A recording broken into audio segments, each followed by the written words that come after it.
नमस्तेस्तु भगवन् विश्वेश्वराय महादेवाय त्र्यम्बकाय त्रिपुरान्तकाय त्रिकाग्निकालाय कालाग्निरुद्राय नीलकण्ठाय मृत्युञ्जयाय सर्वेश्वराय सदाशिवाय श्रीमान् महादेवाय नमः।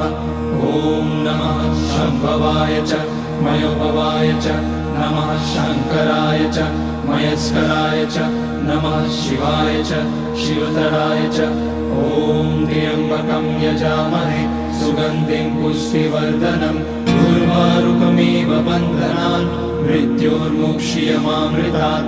नागेन्द्रहाराय त्रिलोचनाय भस्माङ्गराय महेश्वराय नित्याय शुद्धाय दिगम्बराय तस्मै नकाराय नमः शिवाय।